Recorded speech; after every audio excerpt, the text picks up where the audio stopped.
What's going on, guys? This is Miasin, and today we're actually here with Paulo Gonçalves. They even have to introduce yourself at this point, man. Everybody in this world knows you, man. So, what'd you do today, man? So I top 32 YCS Rio. I play Spright with hand traps, which is something that many people are not trying to do now, like trying not to play hand traps, but I have a different take on that. I think hand traps are definitely usable, and I feel like you got better after the European YCS, especially because many people are on the board breaks, and if you play the mirror with board breaks, it's kind of weird because you combo with board breaks behind, not hand traps instead, so they're going to break your board and you don't have nothing to defend yourself, so Absolutely. It's kind of awkward. So I feel like with the results of the European YCS, it was a good choice, since it was last weekend, to play a deck with a bunch of hand traps. And yeah, that's what I did. Well, great minds think alike, because I also did not play any board breakers and I played hand traps. So we're basically the same. Let's go, man. All right, let's get into this juicy deck profile. Do you have any shout outs first? Yeah. I want to first shout out my team, which is Team Jobber. They always help me out. I also want to shout out my friend Christian Thomas. We test a lot together for this event, and he also topped the European YCS. He didn't make a profile to not show the deck before, so now I'm doing the profile for both of us. So yeah, that's it. Okay, fala galera. Let's go. That's the Spright, right? The free Boo, free Jet, free Starter, and one red, and that's it. I don't play Carrot main. I sided Carrot, which is here. I side Carrot instead.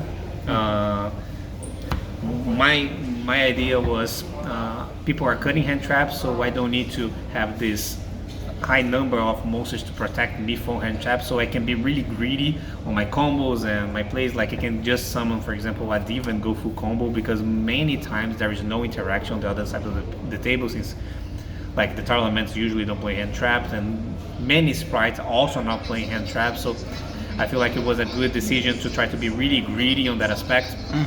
And that's what I did. Also, I usually don't go for Carrot if I can go for red. So most of the time you need to choose between one of them. Usually trying to go for both of them is you giving up on smashes, which I think you shouldn't do most of the time, because again of the hand traps, so the board breaks. So yeah, that's what I did on Spright. I like your logic. Yeah, I play the Swap Frogs, of course, no dupe. I think it's completely unnecessary. You don't want to lose to Super Poly. I mean, it's not about Super Poly. In reality, I do play into Super Poly a lot. I'm not the biggest fan of trying to hold back and try to only make a board with monsters that can beat Super Poly. But the problem, especially against Star Elements, is that you usually have the Toad, right? You have the Toad on board, and yeah, sure, maybe your board is like Elf, Toad, let's say Masquerina, and they can Super Poly that, I know, but if they summon any Terra Elements, they can, because they use the Terra Elements and the Toad, and you still get Super Poly. So since it's impossible to not get Super Poly, I would rather to get Super Poly early. Also, it's if you have Smashers, I feel like those battle phase things, like when you go battle phase and try to Super Poly battle phase and fuse the Toad and whatever you bring, let's say a dupe, to make the thing and attack the Elf, is not that great if you have Smashers. So for sure, that's one of my logics. I do play Diva. I feel like Diva is really important in a board break environment where you can be greedier with your plays, and you can go Diva for hand traps, and your interactions are not all on the board, because you can search, for example, an Ash. Absolutely. And you have Smashers face down and an Ash in hand, and then you do have your interactions on the board, but most of the time you have other hand traps as well. And even if they dark ruler you have 3 hand traps in hand, one Smash set, and most of the time, if you use your hand traps correctly, that should be enough. For sure. So that's the idea. I do play the Smashers and the 3-pot. That's you only played one Smasher? Yeah, only one Smasher. Do you regret not playing the second one? This guy's smiling. No. What a Chad. So yeah, we'll get there. I knew it. We'll get there. I played more Smasher sided. Badass. But yeah, I didn't regret because I side more. Cool. It was pretty cool. So that's the engine, and so this is 21 cards. So those 9... 21 card deck list? No, I'm just kidding. No. I mean, kinda, because 19 cards are all hand traps. Yo. So I played 19 hand traps. Okay, you're wild. So, I mean, I would just put all of them here. Ogre, Imperm, Veiler, 2 Mourner, 2 Crow, and 3 Nib. Okay, I have a few questions for you. I can understand the Imperm and Ash. I can understand the DD Crow. The Veiler I think is worse than Imperm. That's my view on it. The Ghost Mourner I'm gonna need a bit of explanation. The Nibiru personally I'm not a fan, and the Ogre I think I'd play too, but you know what you're doing, so please enlighten us, my friend. So the first idea is that most of those, I mean, of course, Imperm is better than those, that's for sure. I can play more Imperm. Of course. So I feel like you need to play a high number of hand trap because like 90% of the time is not enough. Too many times is not enough. So you want to draw like multiples. Yeah. Like 2, 3. Nibiru is especially interesting because by itself is of course never works, just like anything else. Like nothing works by itself. No, So that's true. you can only think about hand traps in doubles or like usually doubles. To be fair, Imperm kind of is an exception to the rule. It is the best hand trap to draw only one of. Yeah, it could be, but I mean, since my ceiling's so low that I usually can't capitalize it because you can Imperm a Gigantic and they can do much because they went for red, let's say. Yeah. But maybe they're probably going to still do something, and probably this something might be enough because my ceiling is too low, so it's better for me to have more, stop them even further, you know, like to cut the play and the follow-up. What happens is that Nibiru, and that's why you have those, for example, on top of everything else, you will all have all those hand traps here that alongside Nibiru works. Because usually they try to play, I feel like one thing, most people don't play around Nibiru at all right now. They don't care. Because it's not popular, and that's an advantage. That's true. It's a big advantage that Nibiru is not popular, so take advantage of the fact that it's not good. It's perceived as bad, So which is not. basically, your strategy is to counter people's trends. It's Kind not. of. You're not really trying to go for. I don't know how to say it, but you're not. You're really just studying what people are playing so that you can counter the popular strategy. Yeah, it kind of happened. For example, I play against my first round in the event. I played against Patrick Rohoban, and he was playing at the most high ceiling possible deck. He was playing Punk and Spright and Terra Elements all in the same deck. But most of his play couldn't play around Nibiru. So he got Nibiru twice, game 1 and game 2, and was really good. Wow. Of course, I drew multiple hand traps, that's still necessary. But I mean, I played the most amount that is humanly possible. I don't think you can cut anything else here. I cut the You're most already that bare minimalistic with only 1 red and 0 carrot, so it doesn't get any lower than that. Exactly. I agree. And also, sorry, no gamma, no emergency teleport. I do side gamma. Because of course 19 hand traps is not enough, so obviously you need more, right? I do have more in the side deck because I do play a higher amount pool side. About gamma, I was maining gamma previously, but then I decided to not to because drawing gamma going first into board break scenarios is not that great because you probably need all the interactions that you can have, so it's hard to justify having a bad card even though it's really good going second. That's undeniable. Gamma is insane, so I want to have in the list, so I decided to do like this and have the gamma only in this attack. But that was one thing that I decided kind of last minute. For example, Christian mained the gamma in the European event, and I sided. We have the same 55 cards, so the 40 and the 15 from the sides, so just some cards are swapped. For example, he played like this. This is 4 gammas for him. And then I play like this, and this was sided.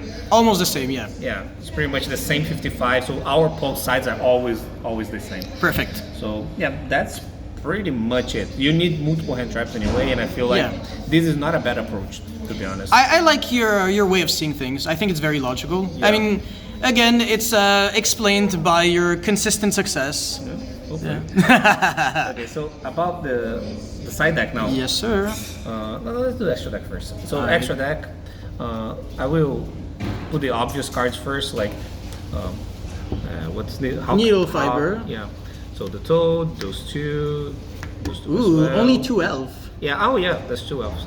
Many people play 3. I feel like 3 is more relevant in board break versions. If you play the mirror in board break versions, it's really likely that you need the 3rd one. But I feel like in the hand trap versions, way less likely that you need. I didn't find the need to have the 3rd one. It was fine for me.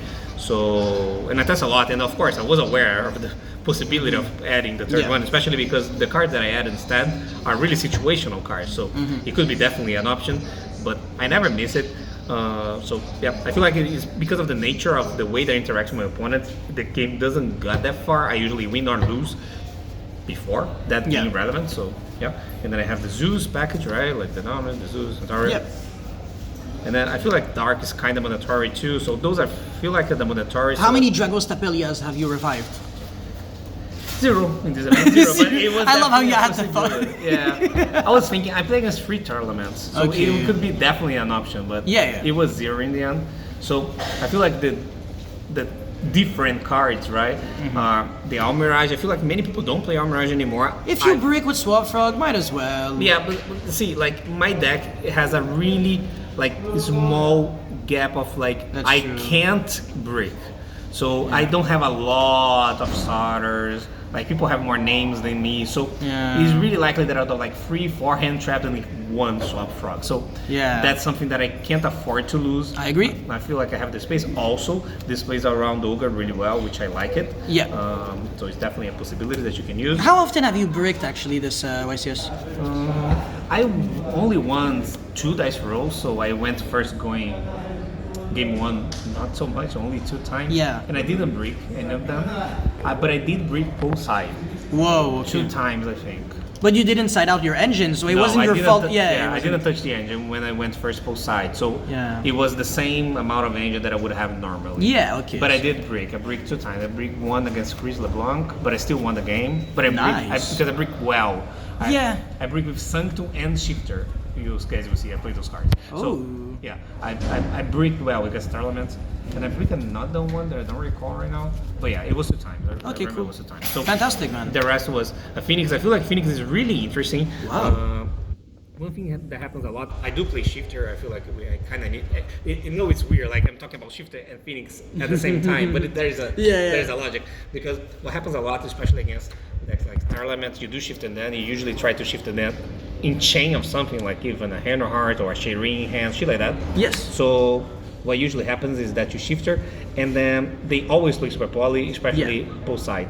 Not especially post side, even post side going first. So what happens is that they have the tendency, most players, to wait for gigantic, to use on the gigantic or use on the sprites. So what happens sometimes is that you kind of know where the super poly is, so you can randomly make the super poly, this Phoenix and discard something, hit the super poly, and now the attributes and the things are all messed up. Yeah. And they can't change. And that actually happened. I won the entire match because the reason was 1-1, and I had like a Ronin and a swap. If my opponent used super poly on those, I would have lost the game on spot. That's so but he funny, waited. man. He waited because I think he thought I was going to make a toad or something like that, and then he could have used my toad. Like I don't know. Very interesting, man. Very interesting. Yeah. So I used the Phoenix and hit the super poly. He had to negate. Was a whole mess. Yeah. So Phoenix helps. It helps in other random scenarios too. But like this is one of the reasons. I did play Cat Shark and this guy. Ooh, Nimaru. Yeah, this one is really important. It helps kill the opponent alongside this one. This is also important going first against Starlament where they use Hovness. Yeah. So they either have the Hovness on board or the fusion that they make if they hit something. And in both scenarios, I feel like it's useful for you, especially if your hand has a lot of monsters, which sometimes you do, that you can use some extra monsters to make this first, banish the card temporarily, and then make Elf. So you don't lose the number of interactions, you just take a card temporarily, which is definitely something relevant, especially if it's a fusion. I agree. So that's interesting. You can kill big Nibiru tokens, which I have a lot of time because I do have Nibiru in my list. So sometimes there's like 6k Nibirus and they just like outright kill the monster because if you think if you don't have this, how do you kill the Nibiru token? You need That's like true. to Centauria, you're like, I don't know, it's awkward. That's So, true, yeah. Unless you play Pixies or some... Yeah, which I don't. Yeah. So- Have you thought about it? Yeah, kinda, but like it goes against what I'm trying to do. Yeah. Like I don't even play Carrot, imagine Pixie. Yeah, you're on a very minimalistic approach. Yeah, exactly. So that happens. Cat Shark helps also going second. Yeah, going second. I mean, it happens in random scenarios to win, but especially going second after you shifter a tournament player because you are under shift, so sometimes you can kill them, and that's, I mean, useful because they don't have defenses. They usually don't. Yeah. So Cat Shark helps on that. And the last card that I played was Area. Ooh. Ares is interesting. It was the last card that I choose to play. Like, at least it floats into the swap or Diva, which is definitely useful. You can randomly get some cards from the opponents. Against Mathematic, you can get the Link 2, the Splash Mage. Against... what's the name? Against the Mirror, you can get Toad and Ronin and swaps. Yeah. It's decent. It's decent. I wanted to play card that was situationally decent, you know? And they are all, like... Link 2 or rank 2, so it's not something that like a unicorn or access code, Masquerina with Avamax. You're really locked. I want it to be more free, right? I played Masquerina before. Oh yeah, I kind of need to talk about like Masquerina not being here. That's true.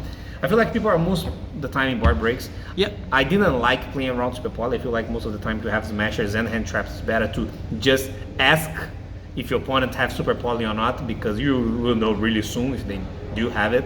Because there is an opportunity cost that many people, like people often mistake playing around with playing well, and not necessarily true all the time. Yeah. Sometimes playing into things is better than trying to play around if there is has a cost. And definitely make Masquerade not triggering Toad to bring a monster is a cost that you are willing to take to the 1/3 of the time that your opponent will have Super Poly. So many times it's not worth it. Yeah. So if there was a way, and I think there is, if you play the way that I chose to play, where you don't need to play around Super Poly, it's better to ask if the opponent has Super Poly. If they don't, you have a much better board, because you have a red, which is better than Masquerina against Terra Elements. Also, Masquerina is kind of awkward because you can't bring anything with the Toad. So this Masquerade, if you have as smashes, it's awkward because this one is to link, this one is to banish. It's really weird. I dislike it. Sometimes they don't have the Super Poly, so now you have a worse board into something that you could have been much better. So yeah, that's why I don't play Masquerade. And all of that just for one unicorn, come on. And many times they do have board breaks like that is not like Super Poly, let's say Dark Ruler, for example. Yeah. And then doesn't matter. You lost cards for no reason. So I don't know. Yeah. So hand trap that I played. So now side deck. So I play Gamma sided. I think it's pretty good. You side going second against every single deck, I think. By the way, do you respect tier elements players with shifter on their own turn? Like they're going first. You have shifter. You always wait until they summon their first monster. No, I think it's really unlikely that they side Gamma going first because Shifter, which I play, is not popular at all. I don't know why. Yep. This card was definitely the best performing card on my side deck. Yeah. I won at least 3 matches because this card alone. Wow. This was absolutely insane. There was 2 matches that I lost game 1 against LeBlanc and against another Terra Elements. I lost both game 1s and I drew Shifter game 3 in both matches and like just won. Just win. Like it's really good. And what I usually do, I chain to something. Let's say they use Shayrin. Because they commit cards and lost resources in the process. They can't do much. So this is not at the middle of nowhere. Yeah. I do the middle of nowhere against Mathematic because otherwise, if they have sided mining, hard draw, because if they have silent mining, it's better to wait. But if they have hard draw circular, it's worse to wait. So you kind of have to use on standby phase. Because if they have circular, they do first action circular, and then it's kind of bad because it's a cost to send the signal. That's so true. It's kind of awkward. You lost. Fuck. So Shifter and Gamma. So those are the hand traps that I play sided. What else? Oh, the going first cards that I chose to play was 2 Trap Tricks, 2 Sanctum, and the sides. Yeah, that's it. Do you respect back row decks? Not really. I have a really high tendency of ignoring back row decks. To be honest, I think it's fine, okay? With your deck, you play way too many cards that are useless against them. Yes, it is. I'm aware. I do have 2 buys. That helps me a lot. I did play against one Elvish in the event. UDS champion! Yeah, that helps a lot in that decision. Yeah. But to be honest, I feel like I would probably do that anyway, even if I didn't. For example, I play my Continentals without the buys, and I did the same, like ignore back row decks. So that decision didn't change because of the buys. Of course, it helps, but like I do ignore back row a lot. I feel like they usually don't perform really well. I try to aim really deep in the tournament, and the natural tendency of things that you don't play against a lot of back row decks. I keep track of all the events that I play. Of course, this is not the best way to measure this, but I mean, it's a way. So I play like on average 1 or 0 back row decks per event. So it's unlikely that I play. So it's hard to justify having like 3 storms, 3 feathers. And Yeah.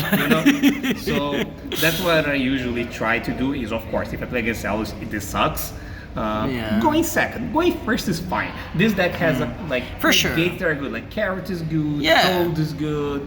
Like the negates are fine. Smash is good, and I do now at least have those cited. Yeah. I'll get there, but like I chose to play like this, like with Sanctum and Traffic because it was free Sanctum before, but I did some combinations between those cards and in Perm, which is the other target of this. Yes. And I did the math, and it made sense to play 2/2 since if this was a Sanctum instead, if I draw 2 Sanctums, it's worse. But if I draw a Traptic Sanctum, it's better. If I drew Sanctum Sight, is worse. But if it's Traptic Sight, it's better because of Imperm. There are some scenarios that it's worse, but most of the time it's fine. Yeah. So I did this way, and I really like it. I only Sanctum like 1 or 2 times. Unfortunately, I wanted to do that more, but it was still fine, and I didn't regret doing this. And the last card that I played was the Carrot sided and the 2 Smasher sided. This was really not last minute. It was after the European event, after the like Mystic Mind being super popular. Way too popular. Yeah, so I wanted to have something to not be really like hostage of trying to play awkward cards because of mine. And then I thought, okay, this card is in engine out to this. Yep. So, and people don't respect much when you already use it. One of them, Yes. so they just believe that you don't have more outs. And They go for the Mystic Mind deck out. yeah, so they go it and then you just like set up this position. And since it's a quick card that you can use as soon as you draw. Opponents that- end phase. Exactly. I didn't play against any mine in this event. I didn't get mine Okay. at no one time here. But it was interesting. Also, I wanted the card that it was a Mystic Mine Auto that also would be decent against the engine, whatever deck that I'm playing against. Because I didn't want to, I don't know, set up fucking Cyclone. And I play against a Terra Element and they don't have the Mystic Mine, now I have a Cyclone into their place. So I wanted to have something that it also plays into their place. So For this sure. one was better. If I hard drew it, I can not teleport, what's the name of the card? Starter. Into Carrot. And or- dodge Dragos Tapelia and stuff like that. Exactly. So Yeah, I like your reasoning. and this worked out because I played against an Elvis, and one of the games that I won was because we used all 3. Oh! Yeah, the guy was like, it was funny because I used 1 and then it went to grave, right? And then I used Jet to search another 1. He looked at my grave and said, What? "Oh, you played 2?" I said, "Yeah, I did play 2." I played 2. And then I Hey! used, and then after like 1 turn later, I used Jet again. I got a third one. It was like, what the fuck? So yeah, it was pretty funny. That's I won the great, game yeah. because of this. Yeah. So at least, so it was worth it. So yeah, that's it. That's the deck. So long explanation, but I feel like it was a really interesting deck to be honest. And many people have given up on the hand trap approach. I don't think that's something that you can ignore. I think. But I think it's a seasonal pick, right? It's Could be. the kind of thing that you choose because people are not ready for it. So Yeah. maybe next event you might actually go with a different approach. Could be. Like for example, I feel like the board break approach it was fine for the last event. Like Yep. versus Mitch deck, it was not bad, especially with the beat cop and the mine. But it got Yeah. worse definitely in 1 week. I mean, this is the wheel of the meta game. Yes, sir. I agree. Yep, I feel like it was interesting. Let's see, 2 weeks from now will be in Niagara, right? Let's go. Yes, sir. Yeah, I'll see you there, man. Yeah. Let's freaking go. Well, thank you so much, Paulo, Thank you. for this beautiful deck profile. Any last words? No, that's it. Awesome, man. Well, thank you guys so much for watching. It is me, Yasin, signing out. Peace. Bye.